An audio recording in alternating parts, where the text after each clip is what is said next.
4 5 6 जगह होती हैं जहां हमने बात माननी होती है और उसके बाद बादशाही है। मैं आपको बताऊं कि सिर्फ 4 6 जगह होती हैं। आपके कोई खालू भी होंगे जिनकी बात मानना अच्छी बात होगी, और भी कोई महल्ले का कोई बुजुर्ग हो सकता है, कोई टीचर हो सकता है। मेरे लिए तो बहुत ज़्यादा है, मेरे लिए तो आप सब हैं जिनकी बातें मुझे माननी है, क्योंकि आप मेरे क्लाइंट्स हैं। ऑनेस्टली मैं ताबेदार हूँ आपका। मेरी ताबेदारी के जो तकाजे हैं मैंने वो पूरे करने हैं। अताए अजीज मेरी बात समझ गया, वो बताएगा कि मैं कैसे ताबेदार हूँ। जो बेस्ट इंटरेस्ट में है मेरे आका के जो बेस्ट इंटरेस्ट में है मैंने वो करना है। और आप सब लोग मेरे आका हो, आपकी वजह से मेरी शान और शौकत है। सारी दुनिया मुझे आपकी वजह से पहचानती है और आपकी वजह से मेरी इज्जत करती है। तो आपके बेस्ट इंटरेस्ट को लेके चलना, यही तो मेरा काम है, आपके बेस्ट इंटरेस्ट को लेके चलना। एक एरिया बड़ा वेल डिफाइंड हो, हाँ आपने काम करना है, आपको कम से कम इधर उधर मेरे करने की ज़रूरत नहीं है। आपने सिर्फ अपने मास्टर माइंड को पॉलिश करना है, आपने उसको इक्विप करना है और स्ट्रेंथ देनी है और विल पावर से जान छुड़ानी है। विल पावर को जमा रखना है, ये सरमाया है कीमती, इसको रोज़ रोज़ खर्च नहीं करते। जितनी रोज़ नई विल पावर पैदा होती है उसमें से कुछ खर्च करते हैं, कुछ बचा लेते हैं। तो जो बचाएंगे वो कहाँ पर यूज़ करेंगे? जब भी किसी दिन बुरा वक्त आ गया तो कोई यूज़ करनी पड़े तो बचत जो है बुरे वक्त के लिए होती है। मिसाल के तौर पर आपके पास विल पावर है जो आप कई दिन से यूज़ नहीं कर रहे और वो जमा हो रही है। एक दिन आपको एक स्लिपरी फ्रेंड मिल जाता है, चिकना दोस्त मिल जाता है, और वो दोस्त मिलता है किसी चिकनी जगह पे और स्लिपरी प्लेस पे, और वो जो चिकना दोस्त है चिकनी जगह पे मिलता है चिकने वक्त पर।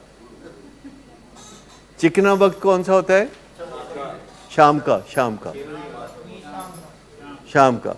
तो ऐसे में आप घेरे में जब आ जाते हैं, बहुत ज़्यादा घेरे में आ जाते हैं, तो फिर आप वो जो रिजर्व्ड विल पावर है उसको बुला लेते हैं कि आज बचा दो, और उस दिन आप उसका कुछ हिस्सा ज़रूरत के मुताबिक आप इस्तेमाल करते हैं। और ये आपको फील होने लगेगा जब आप विल पावर को बचाना यूज़ करेंगे और कई दिनों से आपने विल पावर यूज़ नहीं की होगी, तो you will feel abundant will power.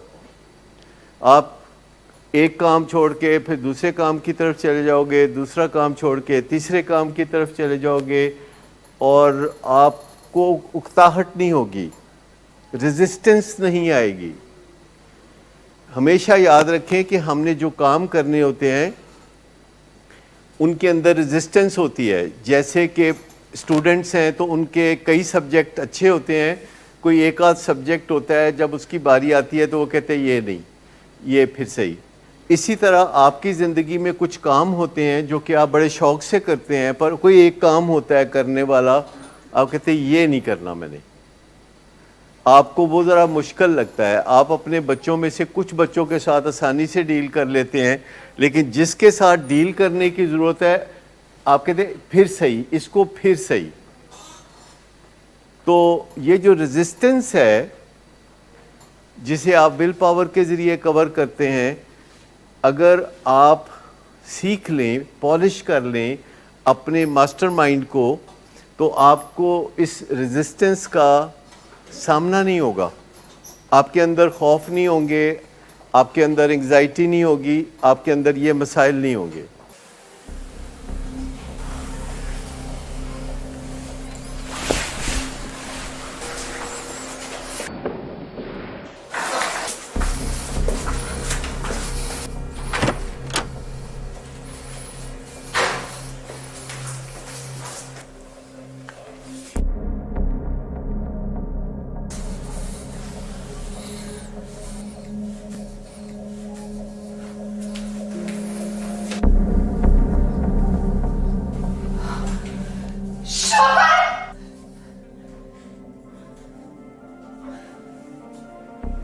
शराब नोशी की वजह किरदार की खराबी नहीं, मूड की खराबी है। शराब नोशी कभी भी नशे की बीमारी में बदल सकती है। नशे की बीमारी हर स्टेज पर काबिले इलाज है। मदद हासिल कीजिए, क्योंकि वो ऐसा नहीं करेगा। विलिंग वेज से मदद हासिल कीजिए, कहीं से भी मदद हासिल कीजिए, लेकिन फौरी मदद हासिल कीजिए। जिस मुआवजे के इंतजार में आपने बहुत देर कर दी, अब वो दस्तक दे रहा है। मदद हासिल कीजिए, मदद हासिल कीजिए, मदद हासिल कीजिए।